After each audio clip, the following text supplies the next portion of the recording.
Amuntu awodo mutu ye ne omo ye nyina wo fa ho akonta emeto Ghana fo anim nenso wo mo efra ban a enya de a wo fi. Shouldn't we be asking ourselves why in the budget statement not even once has the Galamsey work been mentioned after we have spent millions of Ghana cedis? So for ensase ene obo ade abobre niema eso de atudwa ese Ghana yen crude no ye di mu beso mabupen aduasa ene ye di kowura gold for oil policy no emu. Over 800,000 metric tons of crude oil, almost 30% of our national crude oil consumption, was purchased through this policy. Krobia Sante Kotoko hino tufo se tuoto sumi yunso etuana mawa kopiem ewo brekum. Sa brekum mai hene adani benkum swa wakwa kujano kwa krakra. Ena wenchi mai hene onoso so ede tu abayenim ese Tomaken factory ya se adani bibi oho egu kodwo tono omomodi asa obesa ama asori bio se beye bebie kwan ama mabu no ho enye nwuma aye we ne sanka ya wodo ena nwumre ya bobo ni nyina no esinkonwa ede besomo na yade kase bonmu aseda ma Osons Kamesia ote Osons Kale capsules eboa ma immune system nya hoode kutia anya ne wante yade anka wonto fomda MTN network ya eswede Obaga na dodo no ayisu MTN we there for you everywhere you go. Amin Scientific and Alternative Medical Hospital wasi allow safi erade ne yaresafo obia ni wa wode yade beko Amin Scientific eba and Alternative Medical Hospital obesa de akofie da eya rade pa ho beto budget cash and carry Anna omudi blue jeans energy drink ebe daso best 20 years ni obutantim wetim ahoden kwa blue jeans energy drink yana eno ana yenom Lion aluminium product ne ya papa se titiri panchance no ade no anuane no eye kama pa de ade bodan so de edutem ene so obia pedan so aba eye Lion aluminium product eno ena ye de bodan so sisi ayi Pepsodent to ahoden bi wo mu a aposin kan no obia ni bi fa Pepsodent twi ose de bia ho hia Imbus eye posi ni no aduro no a ya fra no Imbus eba mister eye wo number 1 immune booster ni pedia no benya ahoden agyina ne naso akwati anyarewa eye Imbusua High Sense Ghana home appliances ya papa nyina ho ne yetofre medisia siefie ne wafese de eye High Sense Ghana everyday price for everyday people said me koya dawruma ene se amansan tiame kwabena mafo ana mame biama kwafo Afrika sebono munsam ene kane mampanyi John Dramani Mahama etu nadodo bi esi hono mode nani ekere bono ahafo ena bono Easter mantam no emu ya enono eye building Ghana tour ofa edikan na mampanyi dada Mahama ekere mu ese sa building Ghana tour no eyade bia ebie nani ewa kwahodo pi so na aboa ne yie pa ama na hunu se se ye wodom papa titru NDC amayoko no womo ewodom no se na ho pa se asan so ahye ni nkran po se ba bi odinani akire no ogidie mapasa emfaso pi ene befiri mu aba wo so hwa ho keka ne enkabo mu sonko a omanfo ewo bono ahafo mantam no emu no de gia no eje no ye na wa tu a na kyerese owodom eta na chi a wo mo beboa no ama na nisuade hu no ema oman Ghana no betimi abam wo so hwe wo mo ahokeka se de omanfo no kyere wo mo adwene niema bi a enkoyi a wo mo hwe nanim senk wo ba obetimi ababesiesi ni nyina no wo so wasomo abua wasomo kua pa ya wo de be ya adwuma adwen a mo kyere nyina ontungu obefa ni nyina mako na waboa no na nyame ye na dom na Ghana fo nya ne mugidie to aba ema no a wo de be ya adwuma adwuma osan so to wo mo anim se wono ene NDC amanyoku no wo mo anya nwenta so honhom pa se wo mo ne omanfo a wo fom no ebedi kaso bom na ohawa wo mo efem no wo matumi ahwe aso ano de ama won na wo kire se saa ne 24-hour economy bosha wode ebetu dwa aye nchinyuahyew ne aye he ewo kromo no wo so wo hye bose ye betimi aye wo Ghana hanom ama abro so kra ye bere se adwuma ye mra dodo ede epon no ye betum akwanimu na afen so no yahwe afa abefo kwantempo so etu ho anamo na ebeboa ama ye bambo ho nsematimi akoso ebeboa ama mpuntunwuma bebra akoso ebeboa so kra no ama enwuma eni honom no enwuma ekwan ebiebie ama mabunu dodo no a enye bi aya ode saa nsemi eto yenuanom a ewo bono ahafo ena bono east mantam no enim na emra sebejafo kwa asetena mu no ena minority chief honorable governance agbaja ne kasem no wotre se Mr. Speaker wononyamfo se temenza bonsu wono kra watue mehye pa aba wo mkoto ye MPP for prime minister wo mudi koyi flag bearer no wotuma Dr. Mahmoud Bawumia wo hye tiwodin wotuma Dr. Bawumia na sentia wotuma Dr. Mahmoud Bawumia ne se woto ama no said ye beya obeya flag bearer wonu temenza bonsu no ebeya abedietire obenya running mate position no enti no waye ne saa na wana majority leader osaya minister parliamentary affairs ya osaya mrasibe denima adese wosoame honorable settlements abonso tese Mr. Speaker wa se sa samu a working enishan debate ya ye debate budget ya samu a ye kan ani baby a honorable governance agbaja edi asemi ni namu enisa yefa rani mate samne be pm sen na won kama honorable wanti ase sebi ewi asemo tebrofo a wunsuro broni o wono won kwalo be se wo pe rani mate a tentena tesu enya rani mate a na brabo nyina bawiye dabi won koye saade no enti de honorable eka no ehun hia kura senko obeka sa asem we wo parliament ya asemu ada paso a wo mo ka eye debate ya efa budget 2024 de ho ene so wo mu debate enti rani mate asemu a wo de be se ne kon wo parliament wo no eni hwan I'm not involved in campaigning for running mate position. It should be loud and clear. It should be loud and clear. And my colleague should also not involve himself in conjecture. Because I probably voted for the vice president in my constituency. But I've not got to do with the budget. Mr. Speaker, finally, let me draw my colleague's attention to the import of Order 93.3, one relevance, and also involving the conduct of a member of parliament. We should stray away from that. I mean, the budget debate is very substantial, and I know you are capable of debating. Don't involve yourself in a strenuous matter unrelated to the budget. Go straight. You are capable. Budget. Please. Asamu aye can fat baby are now the name cry. Wey ayo no nyamfo se temensa bonsu. Yen ya Emmanuel Akoli ana William Gentu. Omen swafo a wohwe yensase ena afenso no achede obo ade dodom yensase emu no abo Samuel Abujinapo Abdullahi Jinapo ede atudwa se Ghana yenkrudu no yede mu ohamobupen aduasa ena yede kosi ya wowa ekoje yade bi eka ho na gold for oil policy aban de baye no yade bi ekoyeye na no ena o kiremo ese wei eye ni swade hunu papa ya mampanyi na adodanko akufuado ene na bedi eche Dr. Mahmoud Bawumia womu enya ya womu di gu akwamu na timi aboa pa magana ya mano ni sika no emu etimi apeja eyie pa oside tudwa chemu se sa nhihye pe ya womu de baye asanso aboa krama yetimi etu crude no 800,000 metric tons edeko amanone Yera Jinapo Edison semi etudwa ne mrashebedwa fiebra eduru no so na womo ebobo akonhomesika aban ayiye semfie pimienu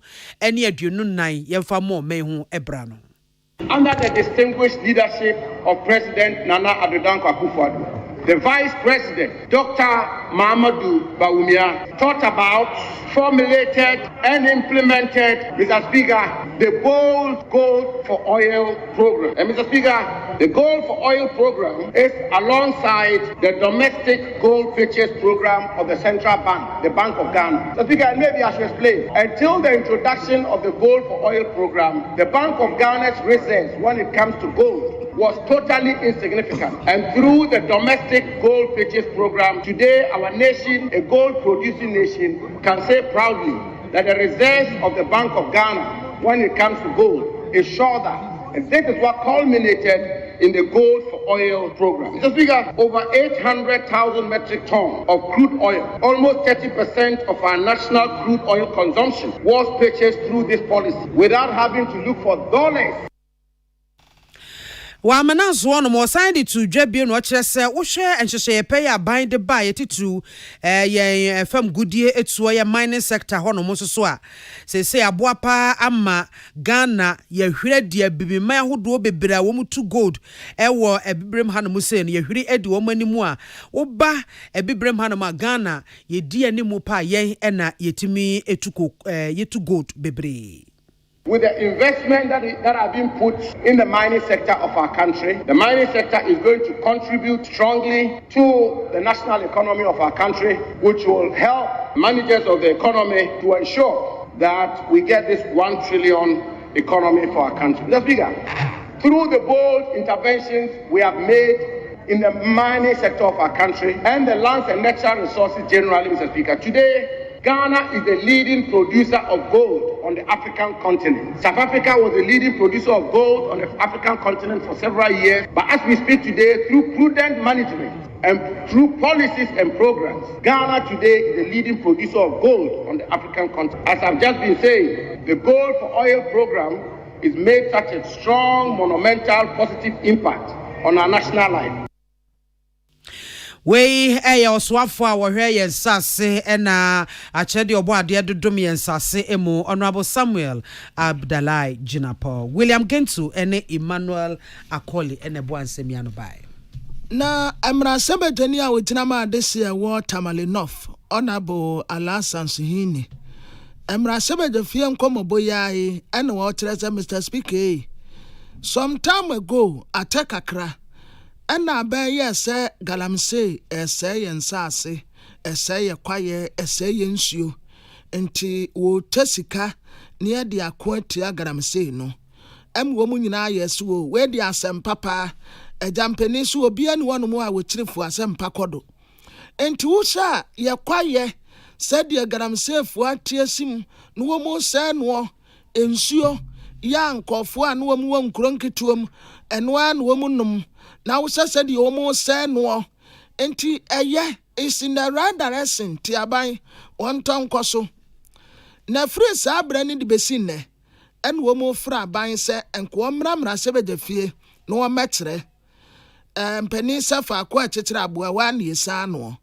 Sikanwa, why so de quatia Galamsey no. So far, ya spend by say. Aside that tempo. Kwa ye kwantia Galamsey no yetumi akwantia na se efedi Galamsey no asaji nsem na nipa woso ntakracha wasasemi mu aya finance minister ya friend Mr. Speaker ya friend na waye busy ya friend watena obeba wonyanya yinwie ye ya twenwa tena basesini ompese obeba parliament ya na wababe bu Galamsey hu akonta de atre Ghana for his first term and said he was launching the fight the second time. Shouldn't we be asking ourselves why this time in the budget statement not even once has the Galamsey word been mentioned? After we have spent millions and millions of Ghana cedis. Indeed, the former chair of the Interministerial Committee, Professor Frimpong Boateng, clearly revealed the shame and the embarrassment that can cause the government to want to shy away from Galamsey. But we shouldn't, because we are suffering the effects of those acts. The Interministerial Committee was allocated $30 million every quarter, and they operated for 3 years. That should tell you how much money has gone down the drain. Nanwatina watra se obia ni mo fire. Jetu amame kura obedi na amade. Na enumu wona abaye se with $100 million. Na sa $100 million wase wade beboa small scale miners no. Sike ya wo kan sese party for ne ya tamu mu brabeje wodie onso beje wodie enti wano de sane we hu asem ka obeka ma sa sike yi ena nko mu fra finance minister se wo mebu akonta wo se wo mei na wano de wagidi se sa $100 million ya abecha no watama party for no ane party ne chronis ne namfofo no en watama wo mu watama wo mu wie yanso ensuo no Galamsey no afa kura de ase ya bo abese obia ntu Galamsey ni bi wo mu de se sika no asa sensuo no so oba be yi ano asenke no ano no are not just left unaccounted for. Now there is a new field. They are in this budget proposing to use mineral investment, income investment fund to, as they put it, unearth the capacity and potential of small-scale miners. I dare say that it is a japa in disguise. They are making mineral income investment fund allocate $100 million for small-scale miners. So you are already a small-scale miner. You have bought your equipment and you are mining. What has government got to do with giving you money? So far, they have already recruited, or they are processing, in the process of processing 30 of their cronies who are involved in small-scale mining, so that they can give them, money from this $100 million to go and do what? After they have destroyed our forest reserves, after they have destroyed our water bodies, and we have not been able to regulate that sector, we are giving them more money to continue. And we haven't been able to regulate it because, look, the president, I have said, should reverse EI 144 if he wants us to believe that he's committed to the fight against Galamsey and the protection of our forests. $100 million. What's our quatama and call for? The artist work I say, Mrasebe Jenia with drama this year, what enough. Honorable Alan Sansuhini. William Gen to name Manuela call him Mrasebe de Fiamanebo, and see a tier for TB. Now, Deputy Ranking Member ya Oda Education Committee and no Mrasebe Jefie. Honorable Dr. Clement Park. And what they are to judge him will say, I buy nam sabwa kwan so magana. Ye hurisika puduo pa. Na setiye for beka ye mibi etwemu. MPP abai by say what the Wi-Fi. Kwa senior high schools nyina mu. Say the abai adisuafo no benya network ibi na ne agya wo mo de abrowse aye research na ho nkro ne ba. Say hwire kwa. Bibi afri mu ama. Emma ba pepre no de ne sa kwhye contract 84 million Ghana cedis yase. Contractor yes one na de network yi eba ye peno aye hu no.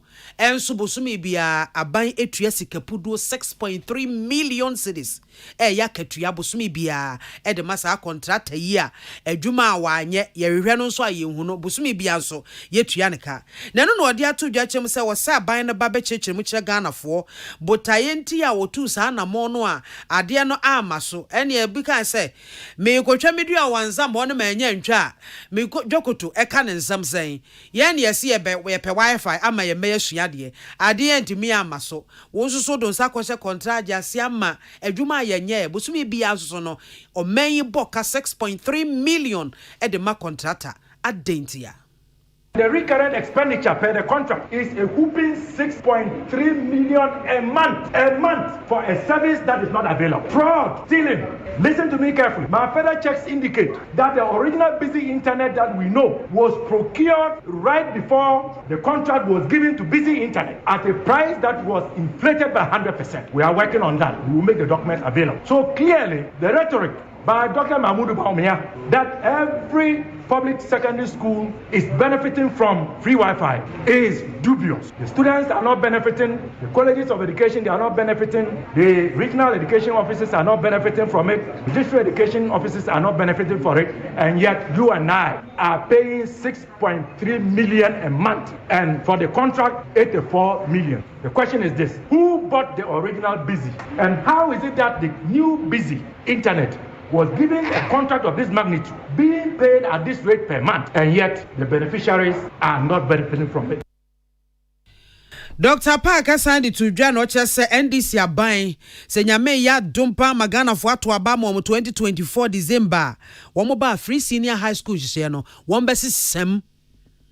And that is why John Amani Mama has said that when he is given the opportunity to govern this country, one of the first things that he would do would be to constitute a national stakeholders forum, bring all stakeholders on board to review the free senior high school policy with the intent of making it better. Those who have chosen to define review as cancer, it is purely as a result of insincerity. It is the same group of people who will tell you that a Muslim is a Christian, and we know a Muslim is not a Christian, and therefore cancel cannot mean review. The truth must be told. So John Mama is going to review the free senior school policy, and he is going to end the double track system, which Akufo-Addo has failed to end in spite of his promises. We a deputy ranking member on education committee Honorable Dr. Clement Apag, William Gentu, and Emmanuel Akoli and a Boansemiano by. Na Edom Kuma a wom Rashebejefie minority ana omusi womura hopa. Omo ra hopa papa na abide mrabi eba parliament wo. Na samra no a abide beto parliament wo no. Eba bema enipekuo bi tumi ya yafro num sa committee. Na sa committee no te sen na yi a obi atumi kra nneoma fira abrochireba. Se bia me pese me kra nneoma fi abrochireba. Me tumi kra ma de na ba bedru port ma kwa akoyi. Obi anso pese wo kra bibia no anso wo kra ba bedru port a no akwa akoyi. Ye ba betem. Eye committee na ebetena ase. Enti saa committee na ebetena ase no. Wo pesa wo kra nneoma fira ma no ne ba no. Wo be kɔ committee no. Wo kɔ committee no wa committee ya frame kwabena mafo. Me pesa me kra nneoma fira aborochirebo. Ansa na committee no ahye wanimu a wo nkra tem. Si abema wa kra nneoma no a ebi akobra. Ya ma wo nkra nso akobra. Ansa na nti efiri saa bredi kwasamra wei ekoda parliament wo no wo mutitumu pe obi antumi mfiri nipem se na medesia wa abrochire wa maneme anasa wakra niama afa port me nkonkwaje dabi anya saa na tie bio na committee no ebesa hwese wo asumasi ma me biama wo qualify se wo kra niama de ba na se wo qualify enti wo mu na behwe committee ni na behwe saa de ni nyina na minority leader Dr. Kesa to force interest saa de we ya abedi be onim sunsum kura ka wo mu yo mu kwa kofa saa mra we di aba na wotase oman no bebo nyanya committee na eba ba kire wo bi a onkra nioma mfi aburechire mra en wo mu na be ma utumi a de be kra nioma mfi aburechire ba na we kura ye no ane se na amen edo how be ba papa. The Akufo-Addo Bawumia government intends to lay. I'm sad to see a draft legislation instrument that the government intends to lay. This NPP government intends to bring an airline that will restrict import and to create what we call a committee that will give permit to a prospective importer. Import licenses. What this simple means is that going forward, if you want to import rice, sugar, poultry, diapers, poultry, and a number of items, approximately 22 selected items, you will need to go to the Ministry of Trade and Industry and to see a committee that will be constituted by the minister before a permit will be given to you. Na enwati na Dr. Kesa to force na to aso no cheso. Saa de ya ban ye Katasese ne proye part 2 ase wote office ya katasese ne proye besa akoso oze committee ya womote wonom yi okwane ye hwe wanimu a onim Ghana fo yesuban ene wantua bibi kakra wo ye ma wo nkra ne ma mada enti ate aban ne sa kreti avenue fofra katasese ne proye ne kronobo ebesa akoso ho.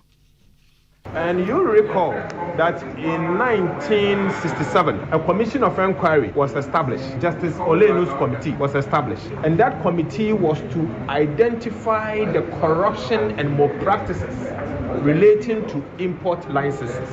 The report was clear that that practice is outmoded and it cannot be continued because people use it for the purposes of rent seeking. This government is taking us back to 1967 once again. President Akufo-Addo. I'm worried that a time will come, if you are not an MPP member, you will not even get a license to import something to this economy. That is unacceptable. Ghana is a member of the World Trade Organization. This practice, the World Trade Organization frowns upon it, and it's a clear violation of the practices of world trade and international trade, and it should not happen. Na obewie kura no wosre mampeni na nado danko Akufo-Addo ena na bedi ekire Dr. Alhaji Mahmood Bawumia se nipa kro pa wo yes amra we ya wode ba parliament wono ebia no wo monte ye enti so wo monte ya oyi wo masutire se de nam kwan so ba no no wo mon stop sa de we kura nsa na ba bewura parliament wo. The responsibility is on the president and the vice president, Alhaji Mahmood Bawumia, to take action on this matter. Because from what we have seen, this has received the approval of the president and the vice president. So, Mr. Vice President, your cabinet has approved this. Your government is asking Ghanaians going forward that before you import 22 items, you have to come before Parliament and seek permission. You have to go to the Ministry of Trade to seek permission. We believe that this is not a good policy. They need to rethink about it and they have to withdraw it. In fact, we in the NDC will criticize it and we'll do whatever it takes. The only problem we have is that the Constitution places a limitation on us because it is an ally and it will mean that it can be laid without us having any major input. Dear yate se okase ye minority leader Dr. Kesa Atoforsen yenia William Gentine Emmanuel Akon na yeboshi na yakoyenua Samson Kwame Nyameche yensentwe ne panyi otonkra free Asante Mantamu eho ne ne no edinkomo esanse krobia Asante kotokohene otumfo setu ya otoso mienu Ken Solomon enne wadi dom enim nananom ahemfo mpanyufo ahodo a woma no duru bunumu Asante memu wom bibidie mu ma ne mema nyinara ema woma kopiem ewo brekum de womo ekoye ya na se dwuma potin ye de wom kopiem ewo ho no same ede mu nkomo emaye same majoe yenia yetio meda se ye nyina nim se enne ye okopiem ewo brekum no ewo bono mantema na nya asebtetua ye brekum man hene ye da sebre Dr. Amankwa diewu autosumi no okwa entina amane ne amamre brekum traditional council omo edise na wotwi ye first doti yi no eno ene ba so enne ene twato e wo doti yi no na sene amane ne amamre kire no eye brekum man hene ni wura prekope ene Asante no tumfo tutu otoso bi no e se brekum hene bia no o sai e kire Asante hene na eye da sebre eye brekum man hene a wokọ akurei 29th November 2013 ena obepiem wo manhia ahemfie a wosuaye edekire ni wura Asante no tumfo setutu otosumi no na nam so wo kurade ankwanye nti no wono wodikan na mane ne amamre no be doti yi no eno ena Asante no tumfo setutu otosumi no ene o hye Asante mantem akumase nananom atrakunya apempon aman hene omowo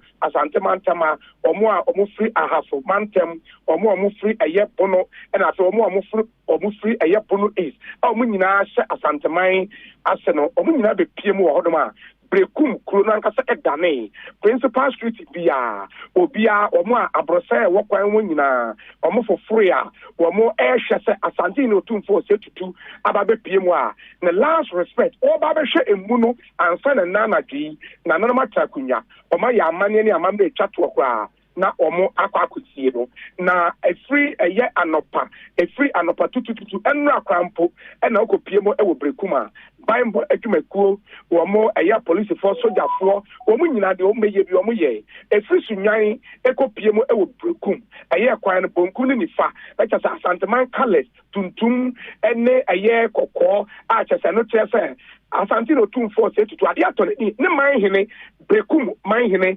ekura ene okopiemo na be 120 awie na asante hene ene ne dom ebe piem onoma na nanoma trakunya brempon wo mo ekopiem be yesima be ye aduasade na asante hene ete eye apakamu a amanfo airport ne so bonkuru ni fa kopim se de kopiem ewo brekum man hene ho a fedie eye ade a ohine kwa akura nti na woso mo ye amane ne amamre na wosa asante hene ene hwa na twato okura na anadwi na wo mo be ye amane ne amamre na chese wo mo akwakosie no nti na de every 1:20 pm ebepim anwumrei na nya asam keto a chese brekum de asante hene otumfo setutu obaye amane ne amamra amanfo eni achi ewo brekum a enya asam keto akura Mo eni adwuma yeda se yenua Samson Kwame Nyameche amanebo na oteye no na a Parliamentary for war wenti traditional area ewo Bono region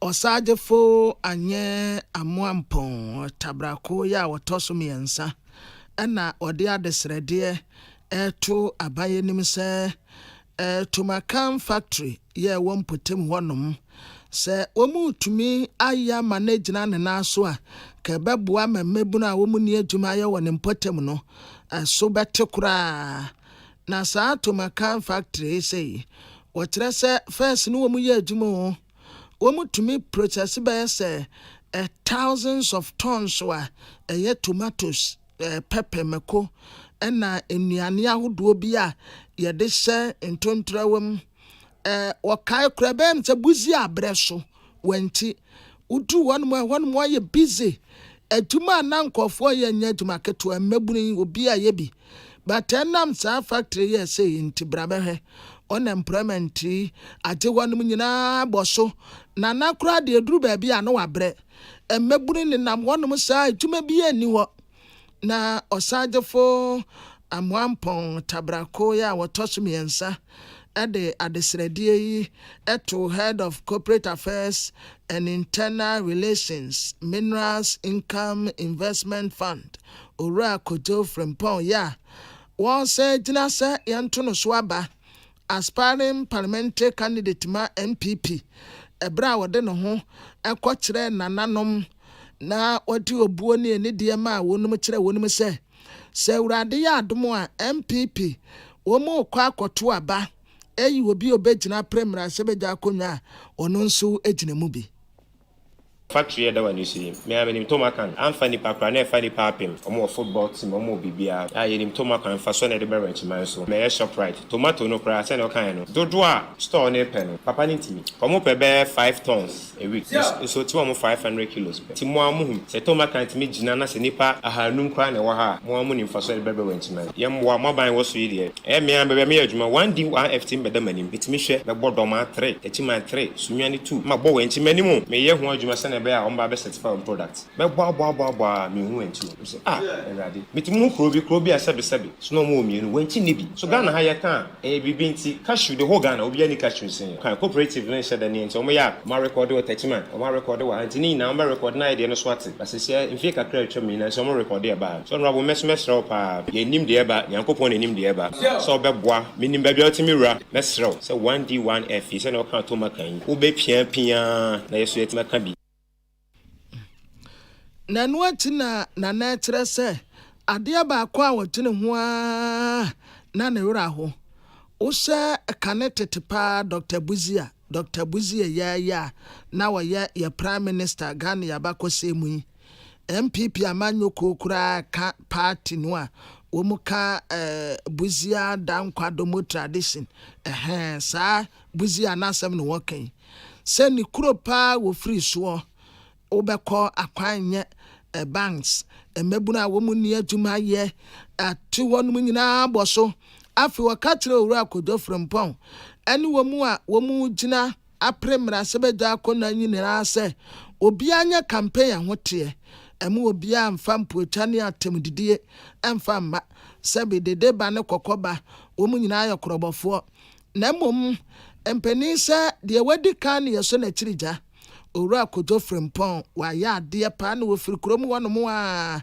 na wammaye mra sebe nimpo mu a wode aboa enti wo mu to aba no a wo mu nto ema Kojo Frimpong na wode asem beba Sasa when man pa ebeka your commercial bank me nupe GCB ni NIB no enye tete so na obi sin obi oni na account me nupe na cross be ya ade ba ko pe kan your bank so ti e be sere obi honorable minim de obetima ye fa wonim de ne wa ho de ne connections na links awo no fa wura ba bia betima we na boy na me so me automatic an ye nyina enye abrebia me ha me yonkofo bi frɛ me na na ma hu se abrante bi kɔ for wenchi we na ni na me so me ya me so ma se Kwadwo nka se de ne abrante me nsa na mu nyina kɔ so Kwadwo no we o Kwadwo de se ni onim ni papa ɛna nche so na ho brush ni de we a wanyi sin kwa na se no de wonim de ma me ne Kwadwo no ma de obe hande na ya se Kwadwo jajaja so ne nama don hwe kaka ni problem wo ahia no ene so mfa so ebetim de abro no wa utimu wo ho de we a wanchi ye bre vesro wanim nipa de di wachin so hwe mo ye mo ana mo ka ma se mfie delegate dear yate se okasa ye die oye parliamentary for wo wanchi traditional area ewo Bono region osajefo anye amoampon tabrako ya wotoso miensa na ne dia chi na owura Kojo Frimpong ekire duru wonom oje mike akasa nsembosa owaye munya abotre na menkasa kakra MPP parliamentary candidate na wotre se ewrade ya nadom na omunya nimugidie to abama no na obeye parliamentary candidate na obeye mra sebeteni wom wande wo tibibi kitua bi hu onka na kese wo tibibi kitua sanse apaswa di ni baako or the style bi ba ya frano 1000 boga project 1000 boga project ewo wanti constituency wo na echire obechire Say them collabeko soldier, say them collabeko police, say them collabeko immigration, say them collabeko prisons. Yeah, ye jina no mayesi obia. Then so sanyo man into me se sacro no. Until see ye be more intentional, more radical. Not a maganeska. Because there you gold, cocoa, oil. We no free one man. Tourism, any remittances. Remittances ye Ghana for wabruchiri. Ah, omu ye juma, omu kakra wa omu de bagana. Eye number 3 or so number 4 highest earner for the country. Into me start to say me remittances. And then say Philippines, omo economy ni nyina ye nkofo omo training omo a omo gu amanone omo ye adwuma omo de remittances omo de kakrawa call back to omo place. And me hwe brekum na mu say brekum economy a gira nipa egu abrochire a omo de kakra ebrefi nti saade a wenchi he no ye ba be hwe program say wo wiase fa na nyina a etumi man nkofo kwa abrochire ko ye so ye legal migrant or discover kakra befi. Wey aye owura Kojo Frimpong ya wojina se MPP amanyoko ento no so aba na wonjira mprebra sebeja konwa ewo ondimu na nasempa san Space FM sunyane na da romane se yetiefo tie bi na kwanchefo penya ono ene ehwe apomuden ensem so ewo shama mensino emu Judith na deide Akan ene ode atudwache mu se wohwe nkroto ahodo a esa suopra ano ho no mo a wo mensino mu a sei ensemo ana se nkra eba beka aresabia ahodo na ensa ne se wo mo ete sa apom ho nyina no obeba ya sabia na ne wedie no ayese wirichire ensansa tie gudo ho bo no mu an ho keka no bo a chicken pox na esa ma ne wedie na ne ayese prekese ene nyare wa ahodo bi na wo mo edeba na bro ni Peace FM kase bo edwinkomo ene o kiremu ese ne akwakofa we nyina ba no eye esuo pra no asese ya ni se potopotopotopotop Galamsey adawroma esu ankane kroje wugina ho kra betimi ahwenim asiesie ho atwi ponso kama no enei esuo no adaniti mpampa ne waka nyina ne sa nkroto nyina wo mo esa asuo na no ho no mo no asuo no enom didi wo mu dwuma wo mu num bi no mu dibi isi wo mo niema no mu dibi nu anuane ene ade enso enya ade a wo hwebe titakra din a esuo nani bete ne anasa kine sanse Galamsey no afi kura no manfo a charge ya wo mo eye enti waso osre se ya nhwe ne yi a niema beje nsemo enti ebraso se empanyufo titru aban ene hihye bi gu kwam se ne ebe ya omanfo a wo mo ete saa asuo pra na no ho no mo e wo hyama mensim ho no ye bepe nsupa bi ede amomo na saa ohawa abeso wo mo so no afri ho. Lots of chemicals are released into it.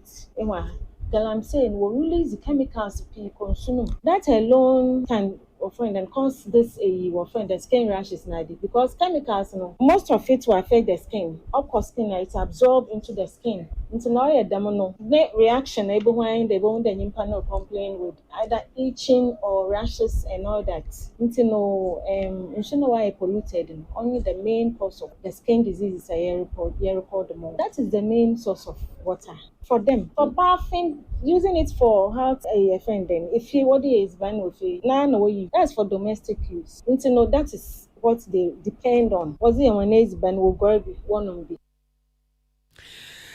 Eni awoti ye Shama District Director of Health Services Judith na Deide Akan na dwantoa hene awo Shama traditional area na Kwame na Dichi ya wudikan ono so eche hia se brano omanfo no betimi akwaya sabia na womo akwhwe womo apomdin emu nanso no famiko ya ntia na niememo aye de amomo enti so osre ada ese omanfo no emmoa titru womo a wo Shama ne mpotem womo ama no ne ade no womo twomani emeboa wo na ebenaze ene yabeye ma esma afeneten pefra nesa sunti ene yaze Shama homecoming yazbobazi ama odu da membro na esma fo won bebie hina otwane moba na yahihye oyeda pendwubezi ball na ndedei yeza yehwe nkofo ho apomezi nkofo nya dagiri wontum na won hospital nkoye wa apomezi ti yafatu yede obiara mbra na yehwe na apomezi na yemfaman yenjuska oyefri homecoming yezi yebote azosi project yepreye yisi ultra modern Shama Community Center yisi kuwo bentin yesu kuwo apo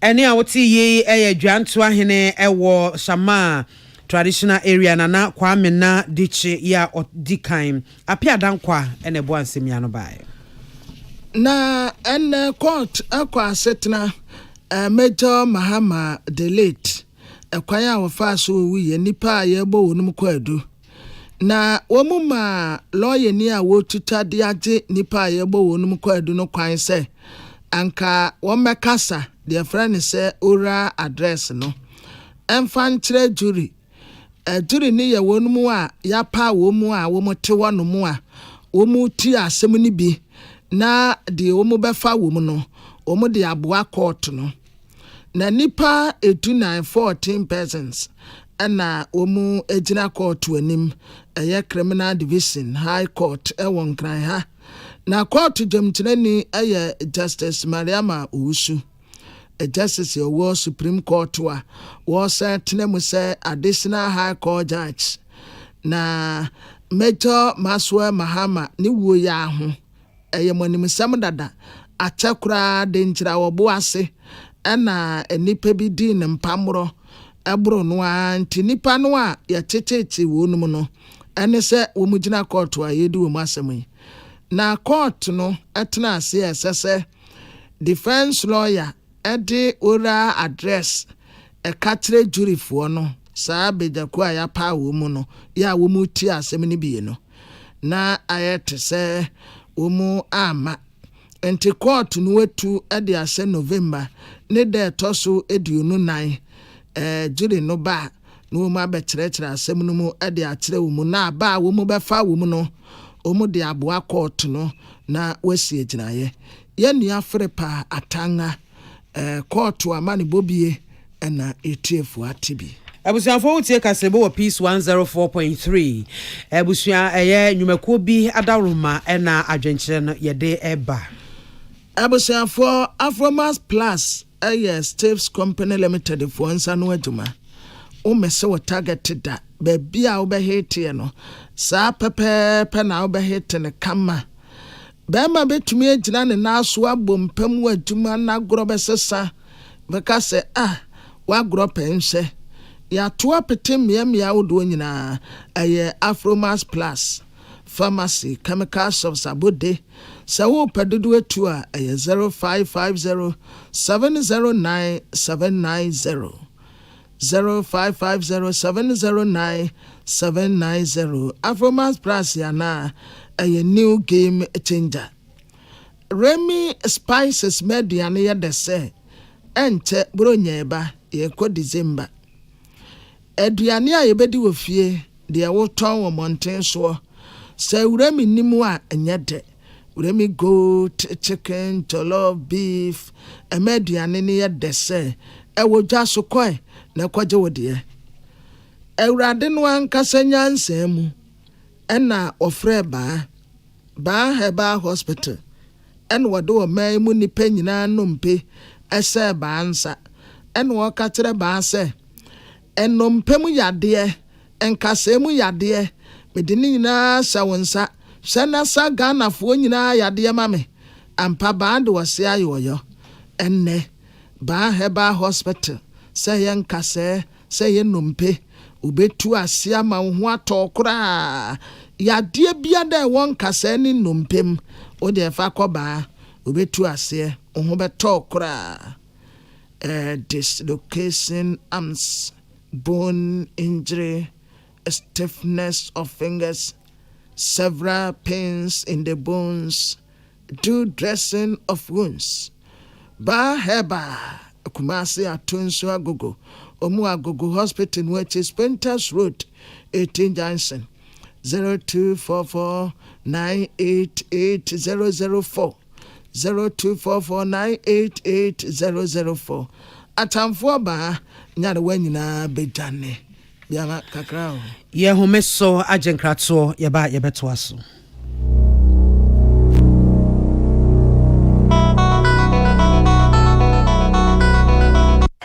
FM. Happy delightful June. Swachilala, chichi soso.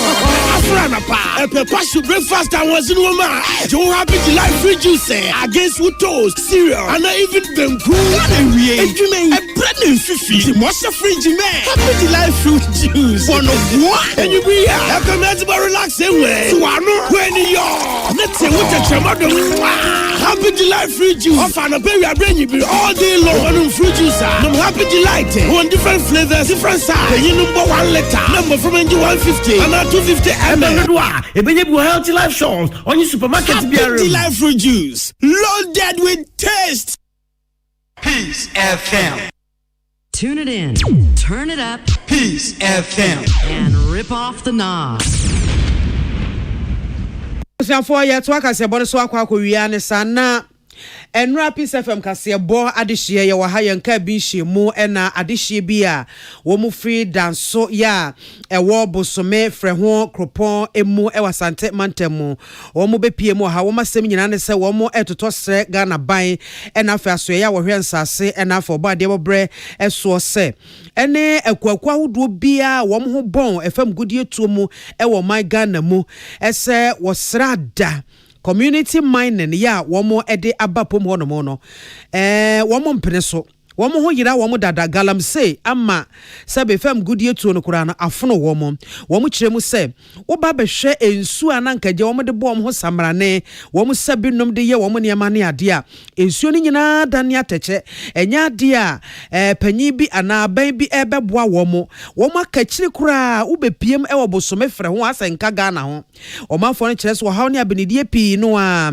ena womo enamu ne senti en womo ankasa esimu pam aba Peace FM ha sei edu wo mahia sem eba beto wo anim ese ne a wo hene afa mensi assembly no empanyufo ene mpanyufo ma no duru bunumu a ewo assembly hono anama wo atuo no wo adihye wo kase wo foa so a na wo eboa Galamsey sem ya kan wa hene so wonte ase wa hene ni kotu amana to ho no ma me wo fa ase akoto amana no wuyi ankosi ba bia sa wo suma obi ma no koda so kuro mu a ma hefura bodwa wo nsuo num ama mo de soja ska ma miensa ani police ska ma miensa aba be go se omutu Galamsey no ye nyina enum se Galamsey no e di nsu so aso obo ni beble ne ble o man no enu nti na ni tam bi o mpega Galamsey ba dance o man de se yempe se Galamsey se community mining ye se yempe because utu kwai kokuro ahodo so a mo a yatutu o mu nsu ase no nsu a mo no kro mu nya bi ho no mo e no mo ba no ma be se nsuo saa so na me maame e wo ho no mo pipe a e wo ho me maame wono mu bi da Daniel no wono efri se me amiti mane ni sika wonya bi nkoto pipe no eze pipe ya ton dami nso de o mane bucket so a akosa na ade no abe no me nua mo so susa e kyan ko tena nkonkora ni akwa ne ye ben kora ikwa na PT bi mu ho no nkotom no mama me no ka se yesie ba ko PT nim Yensuo ba ko pe yensuo dane e boy ho ban ye yale ni esanom ye benya nkwa ye ko ba bi na nso hweto ye ne a oba betwitwa de ye nso betu no nso de aye campaign aboa MPP sana DC ne kan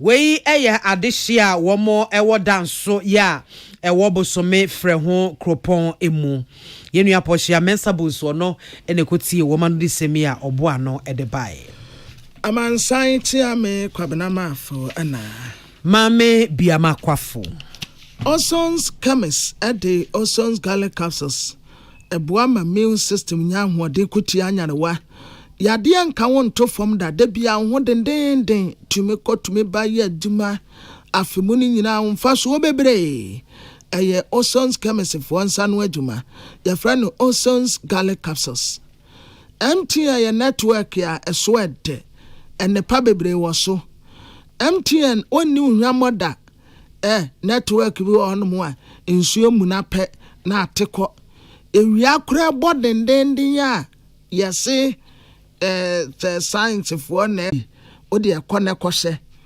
amin scientific eba and alternative